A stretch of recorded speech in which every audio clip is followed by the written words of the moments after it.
Well, yeah, sure, I can do it. Oh, that run. Oh, it was so hard. I'm tired. I have to take a break. Okay, I'll stop. Okay, Kingdom Hearts. A game I guess kinda grew up with. I know I did want it really bad uh, as a child, but I actually didn't get it until I didn't get it until my 15th birthday, so yeah, it took a while. But yeah, Kingdom Hearts, one of my favorite anime franchises. Okay, now here we have to choose a path, and whatever we choose actually sets the entire game. So okay, here we have the path of the mystic. The sword is strength, and the sword is the warrior, and the shield is the guardian. Now I always go with strength. Strength and the mystic. Those are usually the ones I tend to go for, but typically I go with strength. And the reason why is purely for the combo moves. I really enjoy getting all of the combo moves first. And the thing is, when you choose a path, you actually have to give up something else, and it's probably unwise. But I always give up the guardian. Now I really don't know exactly and precisely what happens when you like give things up, but this is usually what I pick. I usually just pick.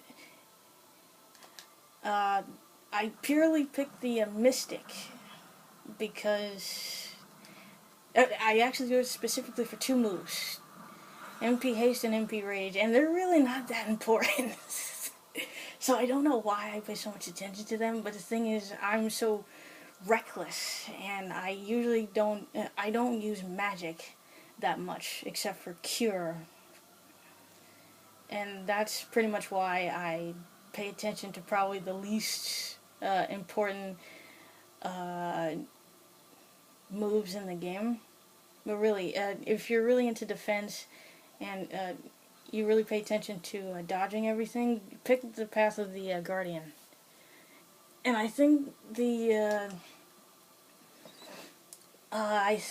time of day that you start the game with actually determines what will happen during the game, or what will happen like in the beginning, like right now.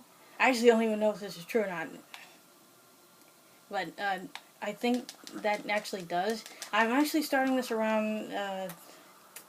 Actually, I have no idea what time it is. It was about 10 when I started recording. I actually did a recording earlier, and that was around 10. That was a little after 10, maybe like 10 minutes. And that recording took a little while, so it's probably 11 by now. I really wasn't paying attention. So yeah, here is our main enemy of the game, the Heartless. And their name actually isn't, they're not officially introduced until later. This is basically just like training. I don't even know if this is loud enough.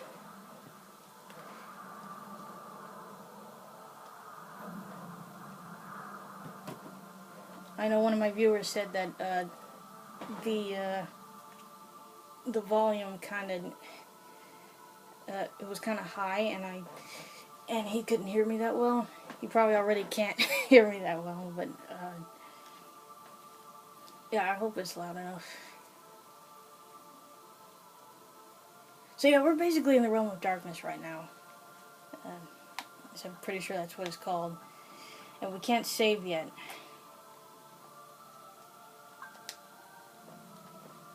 So yeah, we just learned how to attack. We learned how to lock onto enemies with the R1 button. And I would really pay attention to the text in here. Uh, well, the text pretty much tells you the basic stuff. But with other stuff, you're not really going to get too many hints on it.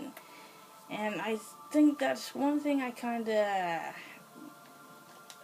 Wait. I think that's one thing about the game I kinda... Wait, lock onto it, lock on. I kinda like about this game, but kinda dislike at the same time. Because as far as difficulty goes, I mean, the game is really aren't that hard. I mean, they get ridiculously hard later, as far as the bosses go. But as far as like platforming and figuring things out, I say this one is actually pretty hard. I mean, not hard. No, it really isn't hard. It's just you actually have to figure things out more so than you do in Kingdom Hearts 2. Actually, I don't know why I'm talking about that one, because it technically isn't even the game that came after. It was that stupid Chain of Memories. I'm sorry. Calm down. Okay, and now we've come across more Final Fantasy characters. Yay. Well, I don't know why I said more. But yeah, apart from Disney characters, we're going to be seeing plenty of Final Fantasy characters.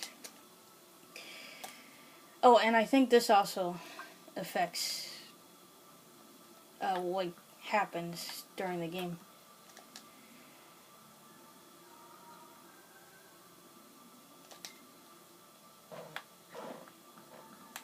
I actually don't even remember their names. I know the girl's name is Selphie or something. I don't remember. Yeah, because it's so scary to not know what to do. Actually, you know what? I can't say that. That can actually be pretty scary.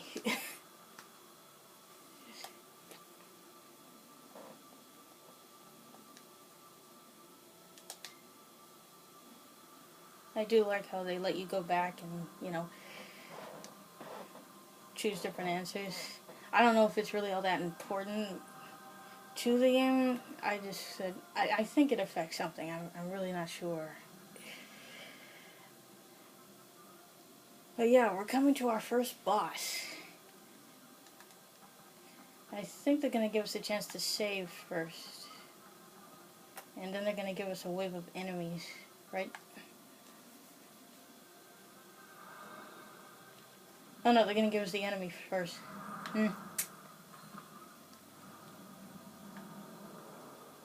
Lots of enemies. Now, lock-on is basically for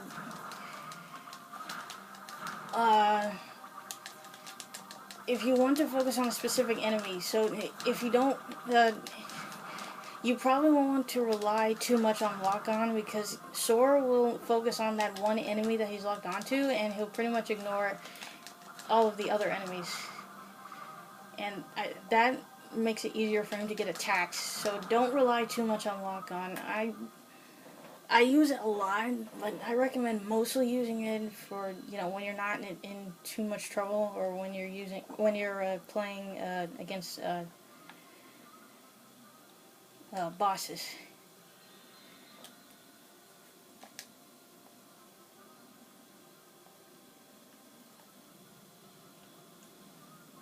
Now, I hadn't played this in a long time, so when I saw that, I actually joked that, yeah, they recommend that we save often, and they don't give me the chance to save.